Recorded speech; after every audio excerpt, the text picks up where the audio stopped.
and you start to hear things, and a lot of times they will start to share things as they trust you. And it sounds manipulative because it kind of is in some respects, because you're getting them to open up so that you can get the data and the information you need to put the plan in place to make the fix. So what are the things we must have that we have to come together? And to me, the biggest one is what I refer to as the team remit. This is the document of who we are, what we do, and most importantly, what we don't do. And even somebody coming straight out of college, straight out of university, they know what to answer. So I take every interview with a grain of salt, and and this is experience. I more read the body language, the dynamics, how they answer. If it seems very canned and very scripted, then I know you're not going to fit on my team. With me today is Jennifer Baker. She's a strategic communications leader that worked at companies like Procter Gamble, Kimberly-Clark, and USAA, specializing in taking a dysfunctional team and making it into a happy team that works on the objectives of the business. Jennifer, how are you feeling today? I'm great. How are you? I'm doing pretty good. I think we'll start with something that is very important for a lot of businesses, but they come up with all kinds of gimmicks, all kinds of stuff to address it, which is the team, the culture, what makes this company work. So let's start with your previous experiences. How did you start, and how did you get to where you are today?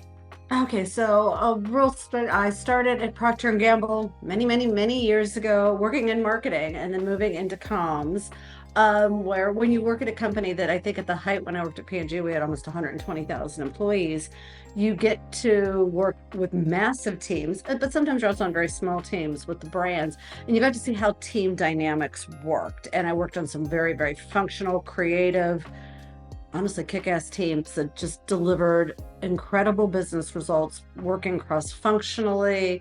And then I also worked on some that weren't quite as effective, and there was a lot of politics and problems beneath the surface that kept us from delivering the best for the business, and honestly the best to develop the whole team and the individuals as a whole.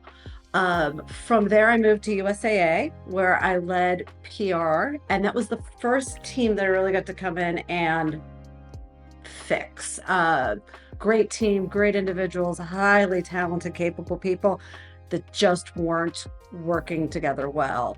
Was there for several years, great results. And that's also where I really kind of started to focus a lot on employee comms, because I understood how important that was. And I think it was because of the work I was doing in creating the right teams that I understood that communication within the organization is, if anything, more important than the communication outside of the organization.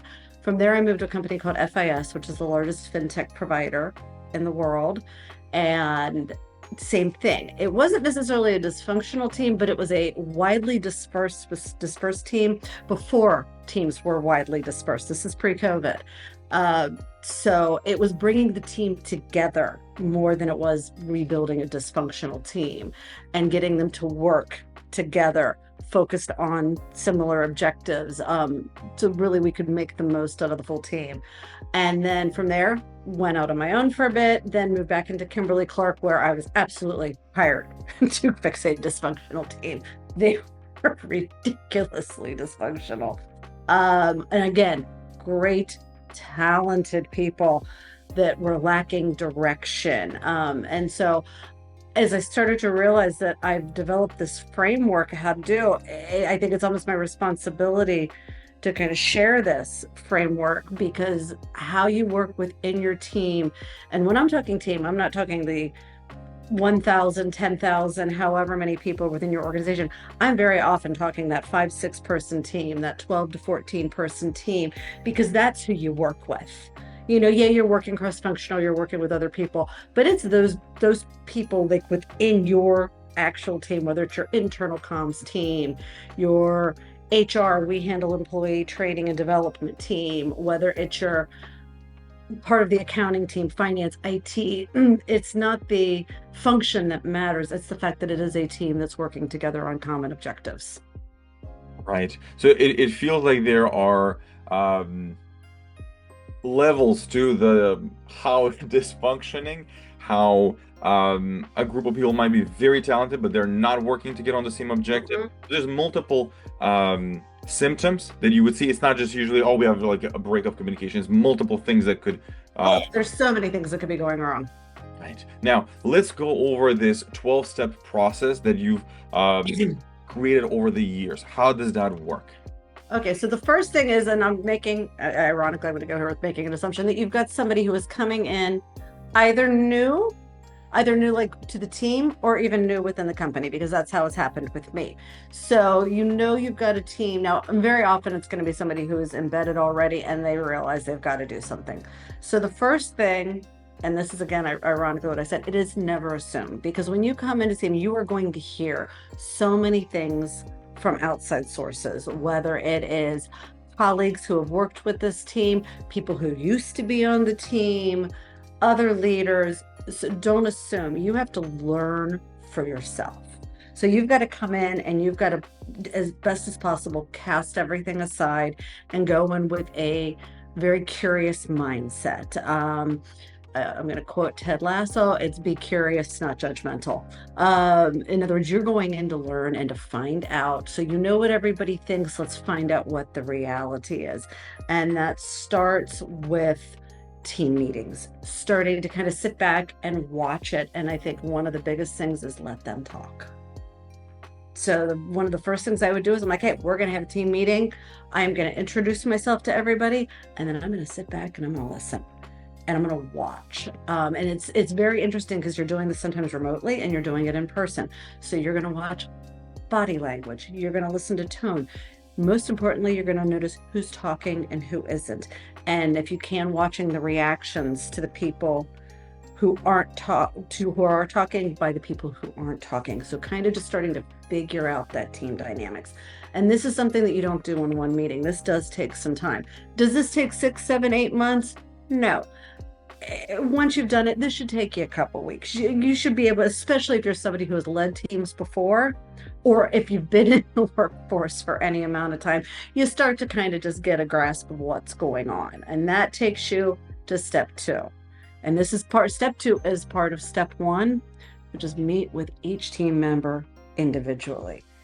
And a big part of this is developing the relationships. You and I both, as like business owners, you understand the importance of relationships. Well, that is so true on the team level, is starting to build that relationship. So when I would have the team meetings and especially the team one-on-ones, I didn't start off with, hey, give me your to-do list. It's getting to know them a little bit on a personal level. What's important to them? What drives them? And it's knowing it personally on the, do you have kids? You have a dog? What do you like to do outside? In other words, getting it so that it's an actual human relationship. It's just not transactional. But meet with each of them one-on-one. Don't put them on the spot. Don't start asking them what they think about the team and what's wrong with them. Just get to know them and start to hear what their priorities are, what's important for them, what they want to achieve, and why they're in it. And usually over the course, and I would try to have at least one a week with each of my direct reports. The idea is that they knew that, listen, I'm new, I'm trying to figure this out, so I'm going to learn from you. I want to find out what's going on and what I need to know.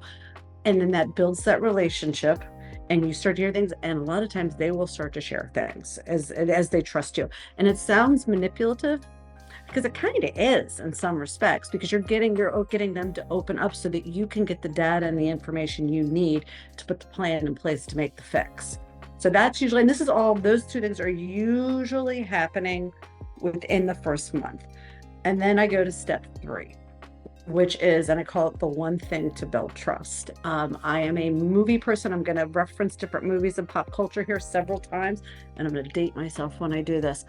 Do you remember the movie City Slickers? Billy Crystal. Okay, I think this was like 1990, 91, 92. Regardless, Jack Palance, who was this great, my dad loved him because he was a big cowboy western star. This was like his last role. His character says, there's one thing. Find out what your one thing is. And that tells you everything. In other words, everybody has that one thing that is more important than anything else. For some, it is their career. For some, most, I think for most people, it's probably their families, their kids, their spouse, their partner.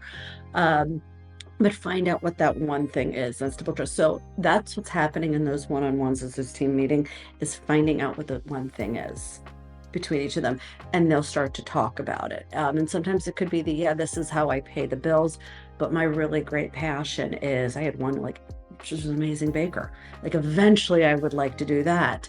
Other people, it was very much all about, I rescue foster dogs, and that's my big one. So, or some of it is no, I really want to get to this part in my career, but understanding that one thing of each person and connecting with that, because now you're going to know how to motivate them. You know what matters to them. And that really kind of strengthens the relationship. Once you've done those 3 steps, now you've got relationships. Now you've started to see how the team works together and the dynamics through team meetings. You've spent a little bit of time gathering kind of the different personalities. Hopefully, and meanwhile, you're also having meetings with other people. You're having meetings with other colleagues who work with the team. You're having meetings because you're learning your job at the same time. I mean, chances are this is one of the things that you were brought into. So if I use Kimberly-Clark, for example, no, I was brought in to lead global internal comms. My only job wasn't fixing the team. That was probably priority 1. But I also had a whole lot of other things that I had to deliver. So within all of the conversations that I would have, whether it was with people in external comms, people in HR, because obviously I worked a lot with them, with marketing, with IT, I would also ask questions about, hey, how was it, any issues working with my team? What are you getting? But I'd also want the positives, because I would hear a lot of things, what are the pain points? What are the things that you think they need, some help with, or what is it that you get from them? So once I do that, it takes you to step 4, which is where the real work begins. Because now you're just before that, you're data mining, is evaluate and begin planning. So you kind of sit down, and to me, this is a very solo thing. What information do I have? I know with my last one, I actually made up, and because I'm old school, I would write things on giant Post-its that hang up on my walls. I would write down what I heard from everybody, and different elements of that team. Say it's an 8-person team, which was what my one at Kimberly-Clark was. And I'd look where the disparities were and where the commonalities were. So for them, for example, the biggest issue they had was lack of direction. They didn't know what they were supposed to be working on. And it was a brand new communications department, as in leadership had turned over. They'd been without a leader for quite some time. So they were playing what an old boss of mine used to call whack-a-mole. Just whatever popped up, they would take care of it. You need us to create that deck? Great. You need us to make that pretty? Great. You need us to write that? There was no stepping back and going, why are we doing this? What are we trying to achieve with this? Is this something we should be doing with a small team that's out there to support 40,000 employees? There was no direction. It was just like, get the work done, get the work done, get the work done. And as they did that, more and more requests came in, because like I said, this was a very talented, capable team. So the work they were churning out was actually very high quality. They were miserable because they had nobody at the time standing up for them. And part of it is they just didn't have a leader at the time. But they also just didn't know what they should be doing, where they should be focusing. There was no map to give them anything. So like I said, you evaluate and become planning, you see what info you have, you see what you still need. Like, are there questions that I've got that I got to dig into a little bit more? And then you start to build. You start to see the patterns. And this is where I want to dive into, because you can't take 2 years to rebuild a team, because most of the teams that you're going to come into, they know they're dysfunctional. They know there's issues. They might not be screaming it from the rafters, but they know. They might not even necessarily be talking about it with one another, but they're venting to other friends in the organization. They're talking about it at home. It's over happy hour. People know when there's something wrong. And so you've got to, and if they know you're brought in to hopefully make a difference, it's got to happen pretty quickly. So I refer to this as done versus perfect. One of the big things that I always believed in for Procter & Gamble was 80 for the 20. So in other words, the whole you get 80% of the results from 20% of the effort. Don't kill yourself to make this perfect. You've got to get something on paper and get something started. You're going to continue to gather data. You're going to continue to get information, but you need to start doing that. So for me, it's like starting to put something on paper. Okay, what's the plan of attack? How are we going to address this? What do we want to do? And then that thing is by now I know what the deliverables need to be. I know what we're on point to deliver. I know what hand I've been dealt. I know what the challenges are. I also hopefully have a knowledge of the people that they need to work with and partner with. And this is, again, I'm going to go with this. And ironically, this is very World Cup, so I'm going to go very timely now. And hey, US, Canada, we've made it to the next round, yay! But our coach, who as you know is Argentinian, the US coach is Argentinian. I read this about a week or two ago. One of the big donors to the US men's soccer team, or sorry, football team, had him watch the movie Miracle, which is about the 1980 US Olympic team. He'd never seen it. I mean, our country, everybody knows that story, but why would Argentina know that? Apparently he watched it on a flight coming back from a game and cried. And he was like, that's exactly correct. It's the right team versus the best team. It's having the right players who know their roles, who understand how to support one another, and are all working towards a common goal versus getting the absolute best. It's not an all-star team, because all-star teams, a lot of times don't work because they rely solely on the individual. And in so much, even in corporate America, it is how people support one another and work together and understand that these are my strengths. These are the things that I don't come as easy to me, but I know I have a team member I can rely on and partner with that we can deliver the best thing forward. So it's bringing together the power of the team versus the power of the individual. And I'm a big believer in that. So it's kind of been sitting down and going, okay, this is what I need. I need the right team. Okay, these are the different skills that I need in place. These are the roles that I need, and putting that design together. And then hopefully, in a perfect world, number of roles and skills needed matches number of people and skills that they have. That's the perfect world. Rarely happens. And so from that standpoint, you kind of start to going, okay, well, what do I need to develop? What do I need to bring in? What can I live without? What can I live with? And once you as the leader have that vision, now it's time to bring the team in. And they know you're doing this. And then you start and you share with them the vision, what you think of this, what you think it needs to do. And then you start to build it together. And that word together is critical because they have to have skin in the game. They know nothing is worse than, I'm thinking about all the different transformations that I've seen, is for the edict to come from on high. But this is how everything looks now, and here's everything, and nobody's been asked. It's like, okay, let's ask the people who are actually doing the work to get their input. So what I would then do is I'd build it together, and usually requires actually time away from work. So it's a half day, 2 half days, however you want to do it, where we all get together, ideally in one room. I had to do one of them remotely. That was fascinating because we're all on Zoom trying to do this. And we put together the full list of what we want our team to be. I already know what I want the team to be, but I got to hear it from them. So there might be some things in this, and that's where some of the people are going to really rise to the top, because you're going to see the people who really dive into this process and love it. And then you're going to see the people who really just shrink back and I'm not comfortable with this. But some of the things that you figure out in this is the must-haves. So what are the things we must have that we have to come together? And to me, the biggest one is what I refer to as the team remit. This is the document of who we are, what we do, and most importantly, what we don't do. So we are not this team. We put this together, and it's the must-haves that we must have. This support from a certain leader. We must have this backing.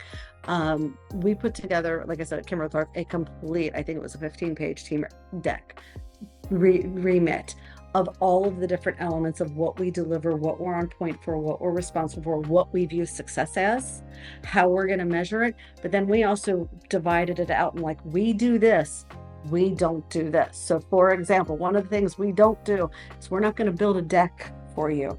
We've created all these templates and toolkits. You're going to create this deck. Now, I want somebody to take a look at it, review it, and make sure everything's flowing. Look at, yeah, we're on point for that 30-minute meeting, but we cannot be the deck builder for the entire organization. It's not strategic. It's not a good use of our time. That's just one example. So once you put that must-haves and do's and do nots and really kind of put together the full structure of what the team is, then it's meeting with the team again with the, okay, basically speak now or forever hold your peace. Are we good with this? Do we all agree to this? These are the different roles. And meanwhile, I'm having conversations with my leader to make sure that she's comfortable, he's comfortable with this, and that they're in agreement. This isn't happening in a vacuum. But having the team agree to it as well. Once it's signed off on that, then it's the next step, which is building or reorganizing or readjusting this team. So, okay, do we have open roles to fix? Are we going to be changing people's roles and what they do? And how do we do that? So there's a lot of partnership with HR there. But once we get that nailed down, then we are into, now we got to take out the road show. That's Now we got to, that's Oh, we just did number 6 and number 7. So 7 was the must-haves, do nots, doing all that. And what I will say is I'm going to take us to step 8 and step 9, but this is all happening in conjunction with what I refer to as the roadshow. Those must-haves, do's and do's not. Once you have all those, you have to take that out and shop that around. You just can't create it, save it to a file, and just start telling people, nope, we don't do that. No, you've got to start going to the leaders. You got to make sure that the head of HR, the CMO, that they are all in agreement with that. They sign off on it so that and then we're going to share it and then like, okay, now I'm going to go share it with my colleagues at the next step level, the VP, the SVP level of this is how we're all going to work together. You guys agree with that because you're going to share it with your team, because when your team comes and asks for blank on the do not list, my team's going to say no, and I'm going to back them 100%. And I'm not going to go to them. I'm going to go to you. And their response is going to be, I am so sorry. They know that that's on their point to do it. So that's a big part, is getting that cross-functional agreement and alignment that, yeah, this is what comms should be delivering, or this is what this IT team should be delivering, not this. Now, I'm not going to say that on the side. We don't occasionally like, hey, okay, we'll help you out, but don't tell anybody I did this. So that does still happen, but not that. When you're in this process, and this is what we talked about earlier, this is when the problem child raises and you start to see who the problem children are. And I will admit, I've never been anywhere that there wasn't a problem child. Now, the question is, with some tough love and discipline, can this problem child be taken, can we make them fit into the team? And like I said, once the team starts to trust you, you start hearing it. It's little snippy remarks occasionally about said individual, or it's the said individual making the snippy remarks, and you start to see it. I've had one instance where I came in and I'm like, I'm going to fix that person. Nope, they're really talented. They're great. They deliver great stuff. They're too valuable to lose.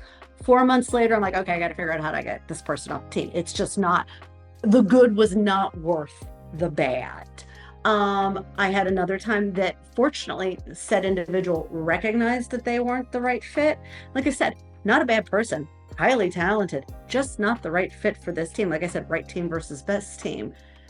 That person removed themselves. They found something else because I'm like, no, this isn't going to fit for me. But that problem child will present themselves. And now it's, what are you going to do about it? It is either managing them out, managing them up, working on them to develop new skills, but figuring it out. To me, the last step is always, you got to go. but you've got to be willing to do that, especially if you've got somebody who fundamentally does not fit into that culture that you want for your team. Because I will bring up that's actually step 11 is the subculture. Step 9 is at the same time you're spotting the problem child, you're going to spot the special one. There's usually at least one, sometimes more than one, of that leader within the team. So not the team leader, the person that everybody goes to, everybody looks to. Sometimes it's not the AD. Sometimes it's a specialist who just everybody gravitates towards because they either know what's going on, they're incredibly supportive. There's a lot of different fundamentals. And a lot of times as a leader, this person unknowingly becomes your right hand. And I've had it where it was a direct report. It would have been the person that I would have said, no, this is my successor. I've also had it that this was somebody new. Actually, skip level, like they reported to somebody to report it to me, but like she was awesome. And I just knew I could count on her. And I knew she was like kind of like it was that hub and spoke. She was the one that everybody gravitated towards. So you start to figure out like how that person and the role that they are, and you give them power. And by power, I mean influence, the ability to, hey, you're my eyes and ears. I want you to let me know when things are, if there's an issue that somebody's not coming to me. I don't want you to rat people out, but I also want you are in a special position and recognize that in that person. And like I said, it's that person usually does go to the top. So as this is happening, the dynamics, and you're putting everything in place, now you're starting to get to step 10, which is now you're starting to work in this new structure. And you're seeing where the issues are and the people who are following the remit and the new world order and who aren't, who are having problems adjusting, who aren't working at the right time frame. And this is where those one-on-ones that I talked about continue. I'm a huge believer in weekly one-on-ones with my direct reports. And at least once a month, if not every other week, with my skip levels, because I think it's important for them to know me. And like I said, I don't ever want it to be, don't give me a laundry list of everything you're working on. I know what you're working on. If I don't, I have a problem. I want to know what your plans are, what the issues you're having are. We could talk about career development. If you just want to spend 30 minutes and just talk about life, we can do that too, but it's keeping that relationship going. But this is also when you give feedback. So I've been in companies where you're starting to see the movement away from the mid-year and the end of year, evaluations. I hate those. So I don't know anybody who doesn't hate them. I think even HR hates them. I think they're unnecessary. I actually think they're counterproductive, because you should be in a perfect world meeting with your people regularly and giving feedback in real time, because nothing is worse than doing something, having a screw up in February and finding out about it in July. You've forgotten you even did this and you're not quite, and then you're going, well, you remember this enough to write it down and tell me 4 months later. So one of the elements that I will say that I work with this is it's called the nice versus kind. Everybody's nice. I grew up in the Midwest. There's Midwest nice. Then I moved to Texas, and it is Texas nice, and that is a whole other kind of nice. Now I live in the South, which is also nice. Everybody's nice. Nobody wants to hurt anybody's feelings. Nobody wants to say the hard thing. That's not kind. So I call it nice versus kind. Kind is telling people in a productive, nice way, a kind way. Here are the issues. Now let's work the issues. This is something along those lines, but it's better. People don't want to work not knowing what the problems are. I don't. Most people want to know that and be able to face it on. I learned this very much actually my first at USAA rebuild, which was I had one of my direct reports that I gave her feedback. Like, again, incredibly talented, one of the brightest individuals I've ever worked with. And she kept on ticking people off. And she had no idea she was doing it. And I would hear about it. And it would happen to me. And I finally gave her the feedback of what she was doing that was really just aggravating people, making people not want to work with her at times. And she's like, oh my God, nobody's ever told me that. I've been in the workforce now for like 15 years. I'm like, are you kidding? Because I've probably heard it from like 20 people. She's like, nobody's ever told me that. And I'm like, instead of being, there was that initial, oh my God, I can't believe people think this of me. But then there was this realization of maybe they're right. And okay, this is something I'm like, well, let's work on it. So when you're doing this and we can put an end to it. And that's when I realized that it's very kind to give honest feedback, because if you give it in a kind manner. So this is part of that whole team rebuild, is seeing things in real time and giving them that feedback at the time it happens in a very kind way, so that we're going to work this together and put a plan in place. That is the step 10 part of it. Step 11, and I brought it up a little bit earlier, is now you start to build the subculture of the team. So everybody talks about organizational culture and what they want the culture to be. And a lot of times it's coming in from like, announcements from HR and from leader. That is not how you build a culture. Culture is from the ground up. You cannot control culture. You can influence it. You can be part of it. You cannot control it. And every team has their own culture. I have been worked in a toxic work environment where the team was the sanctuary. The team has a great culture. Everything else going on around it is whacked, but the team itself has. So determine what your subculture is going to be, what you want your team to be. And like, so for in this example, the one I was talking about, I actually had people coming to me going, I so want to join your team. Do you have any roles coming open? Because like I come by and you guys are in a conference room and you're laughing and sounding like you're having a good time. And yet you guys are doing this cool stuff. I'm like, yeah, because we're a happy team. We enjoy working together. We know what to prioritize. We work very hard. We're not happy because we're all getting into work at 10 a.m. and leaving at 4 o'clock.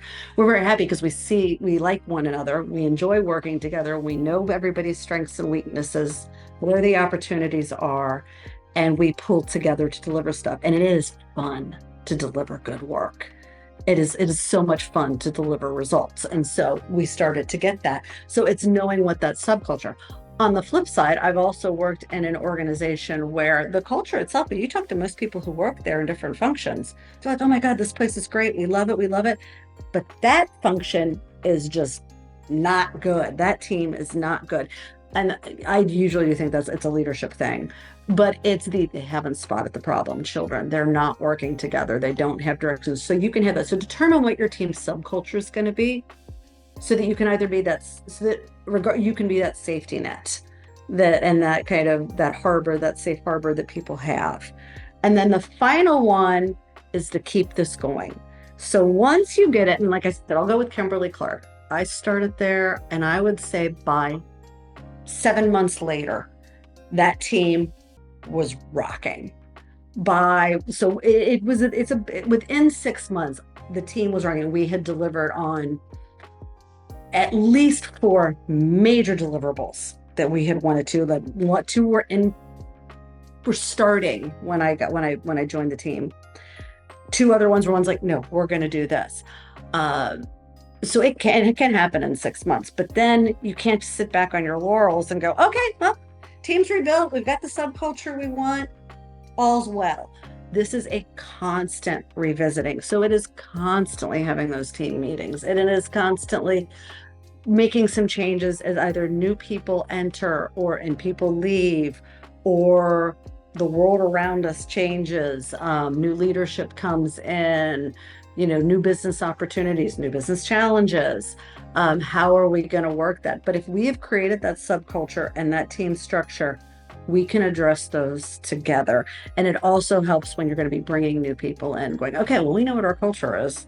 We got to make sure they're going to be a fit for this. And I mean, we had a couple of things. We had one we brought in that we thought was going to be, we thought it was going to be the greatest fit ever. Turned out we were wrong. We had another one that we brought in that we were hesitant about, and it was like just absolute perfect fit.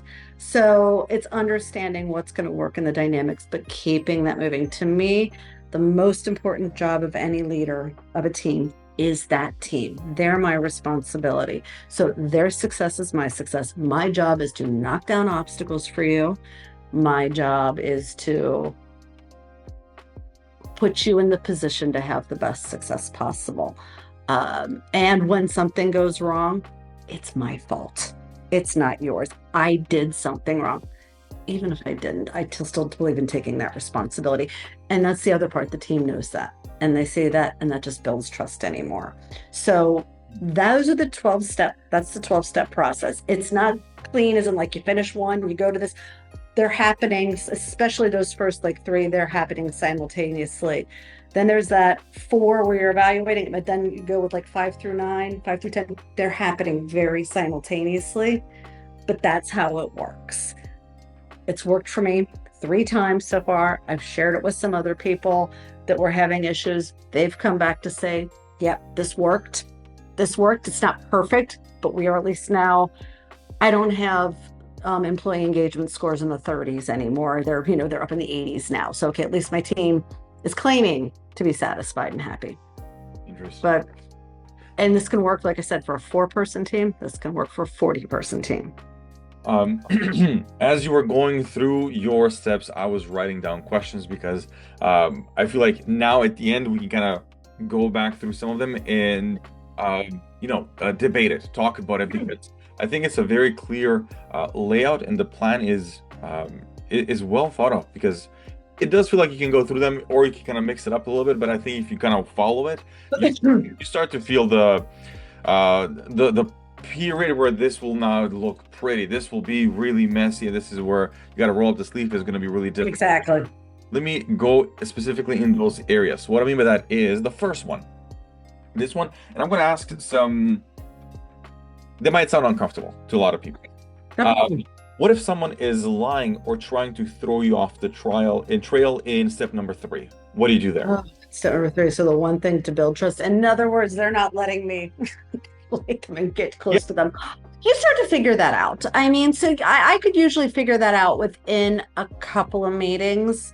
If I've got somebody who's not going to share stuff with me, I had one at Kimberly-Clark. Now she wasn't going to. She was just shy and she'd been burnt. She'd been through so many different leaders that I think she was like shutting herself off. Like I think I like her, but I don't want to like her.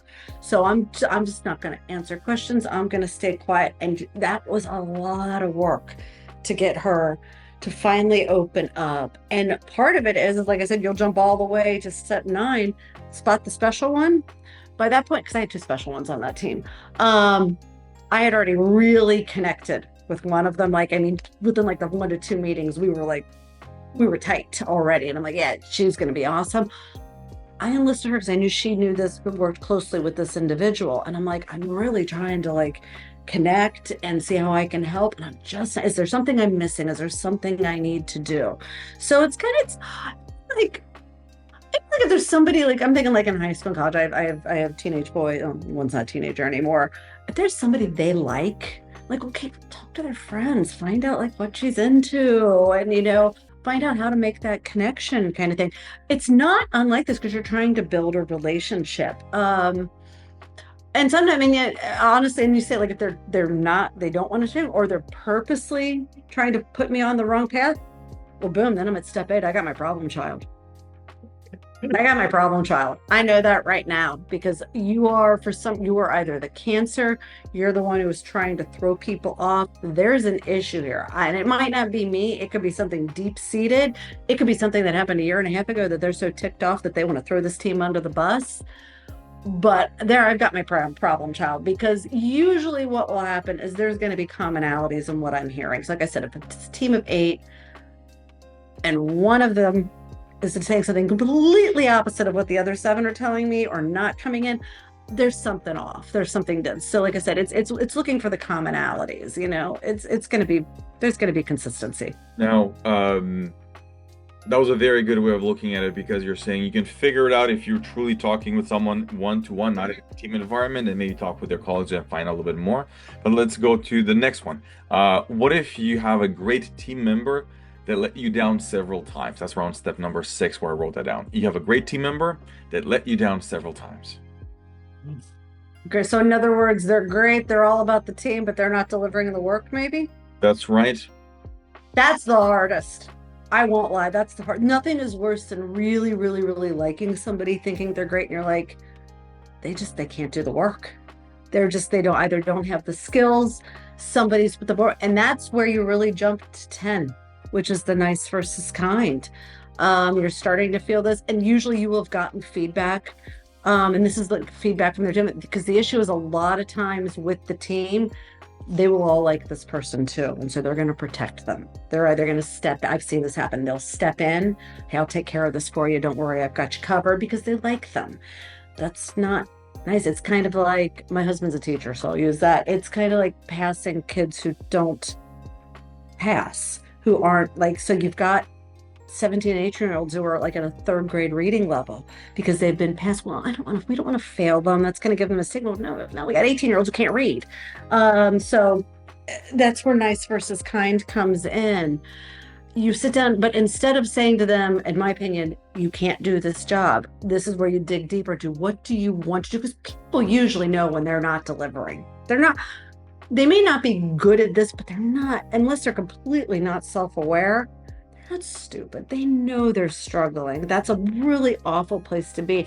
That's when you start looking at, okay, what is it you do want to do? What are your strengths? Maybe we can redesign the role. Maybe there's a role somewhere else. And I mean, God forbid, this has such a negative connotation. This is where performance improvement plans can come in. And with the, hey, listen, we don't want to get rid of you. We want to get you to this point because we want, first of all, it's really expensive to get rid of somebody. And because then you got to replace them. The work still needs to be done. But you start to work with them. So I mean, I've been through that. I've tried to get somebody where they need to go. And then, like I said, unfortunately, sometimes you do need to pull the plug. That's a really harsh way of putting it, but it is the correct way. But yeah, when you're looking at that, what was it? Step 6, build it together, skin in the game. These are also the people that they're, by this point in time, they are still going to be quiet because then they know that. So if they're not delivering and there isn't a role for them, you kind of either work to get the right role and what they can deliver, or sometimes you've got to manage them out. Um, these are all tough conversations and tough choices because we're in this situation because the team is not doing it. So none of these will be nice answers. They'll all be kind. Let's go with number 9. I wrote this one when you were reading number 9. How do you identify the problem child versus the special child? And I'm asking that because in my mind, I feel like it's a fine line where It is. Sometimes the problem child delivers amazing results. And in fact, I would say more often than not, the problem child delivers amazing results and does great work. But sometimes they're the problem child because I'm looking at it, the problem child within the team. This is the one that grates it. This is the one that throws the team off, throws the team culture off. Either they steamroll people, they take stuff over, they manipulate, throw people under the bus, they gaslight. So sometimes it could be your absolute like star performer as in what they deliver, and sometimes the business loves them, but you see what's happening behind the scenes. Those are the hardest ones to fix because you're a lot of times looking at personality. And that's the one, if you can manage them out and send them somewhere where they will fit into team culture with that, that's your best option. The special one, that's the one I've watched. The way I do is that's the one everybody references. That's the way everybody goes to. More than anywhere at Kimberly-Clark, I had that person. I had 2 of them, but one in particular, everyone went to her. Everyone, I wasn't around. Actually, even if I was around and available, they'd go to her to ask questions. They're like, she's going to know. We don't want to bother Jen. She's going to know. And it just became, this is the person who comes up with the ideas, who's definitely putting forward. So like when you ask that question in a team meeting and there's that god awful 10 seconds of crickets where nobody says anything, that's the person who a lot of times speaks up because they can't take the silence, or they can let that silence go on. In fact, this individual is one who told me count to 9. You'll never get to 10 because somebody will speak first. And I'm like, and I've tried it and it's true. So it happens very naturally. Sometimes it's more than one. Like if you've got a team of 15, 20 people, you could have 2 or 3 people who are the ones that are the cream that everybody goes to. These are the people, a lot of times I view this as, and this goes back to my USAA days, they see the people who are drowning before anybody else sees them. They notice them going below very quietly, and they're the ones who reach out the hand to help, to say, hey, listen, I see that you're killing yourself to deliver all of this stuff. You can't possibly do it. Is there something I can take off your plate? Or, hey, do we need to bring in Jen so to figure this out? But it's the person that really kind of has their finger on the pulse of the team and kind of knows what everybody's going on. It's sometimes it's the mom, it's the godfather, it's the one who just fundamentally takes care of the team. And like I said, you know them when you start to work with them and you see it, just like the problem child. I guess. And sometimes I've had it where the problem child at first I thought was the special one. So like I said, it can happen, but it is an over the time thing and you just kind of start to pick that up. And some of it's just experience. I think in my mind, the way that was trying to kind of create that a line, because you were referencing movies, I thought of Everybody Loves Raymond, his mother. She's always the one that kind of manipulates the kids towards, plays a victim a little bit here or there, but she Yeah, actually takes care of yeah. everyone. She actually takes care of everyone. But at the end of the day, there's always a different kind of, I guess, background, and everybody kind of, you start to pick up like, oh man, like she's actually doing it because it's in her best interest versus for Raymond and for his brother and stuff like that. No, you were right. And sometimes it's and that's the other key is understanding this. This comes from USAA, and there was a period of my life that I didn't like it, and I really love it more. The older I get, the more I love it, which is assume positive intent. Because what I'm just so like, if you think about that character, what Marie and Yeah. Everybody Loves Raymond, it really actually a lot of times was positive intent because she really did, even though it was in her interest, she really did think she was doing what was best for everybody else. So it's kind of it's allowing some grace for people that I do fundamentally believe 98% of people are really good human beings, want the best for others, want to do good things, who want to help. It just might be coming at it from a really odd perspective and way. And so that's where those relationships and those one-on-ones help, because as you start to understand, like, okay, I understand what's going through this, or there's things going on in our life. I mean, I've had team members who are dealing with horrific things, either with their parents or their kids or their partners, and they're trying not to bring it to work, and it is seeping in. So it's kind of understanding that, and I think this is a really interesting development over the last 30 years. You used to not bring your personal life into work. Yeah. Now it's not only okay to, in a lot of ways, it's encouraged, because that way people kind of understand, like, if you've got a child who's battling an illness or something, suddenly people kind of understand, like, hey, they're exhausted, or this is why they're really short with me, or this is why they didn't have time with that. So understanding those dynamics, and that people are much more than just what they are Monday through Friday, quote unquote, 9 to 5. Yeah. The way that I've looked at it many times, and this is like me doing this year 7, and I've always, so for me at least, and you can, help me with this one. I know there's something personal in your life, and it's just a matter of how much is it influencing your work. Do you want to talk about it? It's completely your choice, but I start to notice it's not the work, or it is not the two words that I start to dislike most is bad time management, and overwhelm, because it doesn't explain what is the cause of the time management problem. What is the overwhelming feeling? Because 6 months ago you were amazing, and nothing has changed in work terms, but I know your personal life probably has changed. So it's a matter of talking, and we can solve it. Or if I start to notice, look, something is happening, I'm not going to probe. It's not how I do things. I'll just let you know these are the results. It's not going in the right direction, and we can change it, or we can just continue going in the right direction, and it doesn't end well for both of us. Right, exactly. And usually, if you've built that relationship early on, like I said, having those one-on-ones, those regular touch points, where you've shared, I mean, everybody who worked with me knew the names of my kids. They knew the name of my husband. They knew what my husband did. They knew my life. I was an open book. So that gave them the okay to be an open book.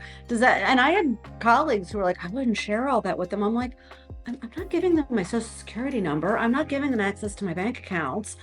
I'm telling them that, my kids' team just won districts, or that I don't know what, but I'm like, it would, so like, that's how we would start. One of the things I did for every team meeting, and sometimes they were cringy, and I admit that, we did icebreakers for every meeting. And I'm talking even after we've been like together for a couple years. But the idea was, it was to be fun. And I didn't do them. Like, for example, and this is actually a big one that it's not part of the 12 step. I should probably put it in there. Still one of them is to give team members responsibilities. So when I said, they've got skin in the game, Yeah. Give them ownership. So one of the things we started doing is, because we had a team meeting, we had a all team meeting every other week. I didn't run every team meeting. We actually went through the team. So let's say there's 8, 10. I'd only have to run every 8th one, which was great, because then I only had to run like 2 or 3 a year. They were on point for the agenda.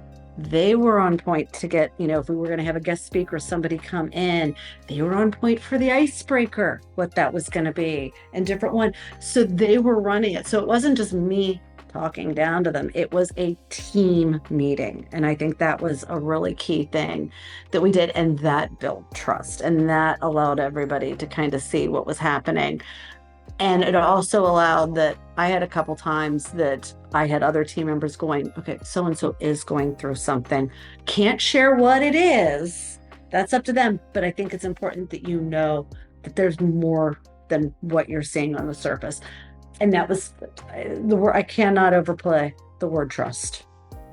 The final one that I have for us in our couple of minutes that we have left here, it this I believe ties it to the beginning when you said someone new comes into the company. How do you feel about the EOS type of strategy where you're hiring based on core values and you extract core values by looking best traits from your team members?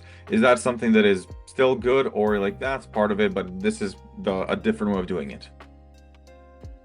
I think that, I mean, you look at the core values and you ask different questions about like what's important to them, but also like when you're bringing somebody in, it's, but even somebody coming straight out of college, straight out of university, they know what to answer. So I take every interview with a grain of salt, and and this is experience. I more read the body language, the dynamics, how they answer. If it seems very canned and very scripted, then I know you're not going to fit on my team.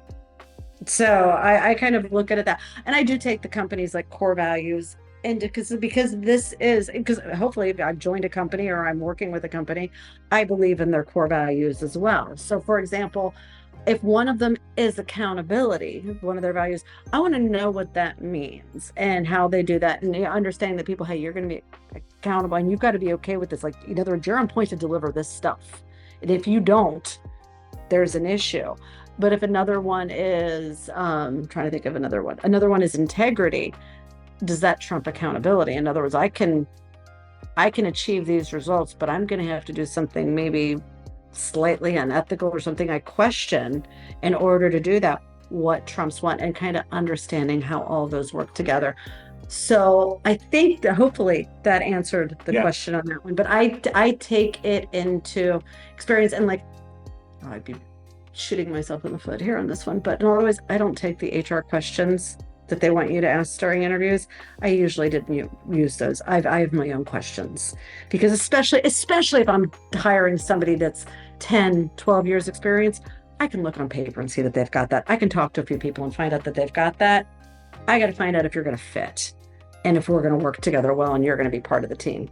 Now, Jen, if someone is listening to this whole thing, they're like blown away. How do people get a hold of you to work with you? Okay, so my name of my agency is JB Comms Consulting. So you can either reach me at Jen, at jbcommsconsulting.com. Visit my website, jbcommsconsulting.com.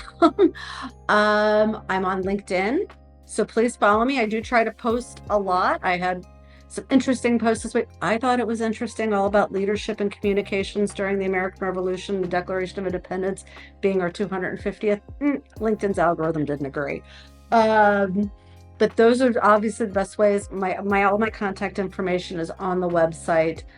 As much as I love comms and as much as I love storytelling, this is the work that I get, maybe you can tell, I get really excited about because I think the power of the team and what they can deliver, and if you get a team working well together, it's so powerful, and it has such an impact not only on the business, but more importantly on the people in the team and what that does for them in their lives. Absolutely. You're spending 6, 7, 8 hours a day with this group of people, and you can make their life beautiful. You can make them feel happy, where they feel the work is rewarding, or it's the opposite, where you go and you cash in the check and it's just misery for like 3 or 5 years. So when we talked, I noticed exactly what you said, that passion for building teams. I'm like, a lot of people don't think of this at all. They would blame the workforce and the interviews. There's no good people anymore. I'm like, if you look at your company, and some of these questions are for the leaders themselves to ask them, because if no one is sharing information with you, what have you done that no one wants to talk with you? If you're not showing up if the idea of a daily check-in is like, that's overwhelming, well, you're not really invested in your team to. Yeah, we did that at USAA. We had, because that was when I led PR. We had a meeting every day at 8:30 in the morning. I mean, if you couldn't make it, fine. You had, like, your kid had a dentist appointment, we get it. Or you had another meeting you had to do. And sometimes it was only a 10-minute touch base. of, hey, what's hot today? What's going on? Sometimes it was 30 minutes because we got onto an off topic because this was in San Antonio. So we were talking about what the Spurs did last night. So I mean, it happens, but it's how we built the team. It was having that regular touch point. So when I first heard about it, I was like, we really want to do this? And then I'm like, oh my God, those were a godsend. And it really built the team. Amazing, Jen. Thank you so much for the time. Enjoy the rest of your day and wish you all the success.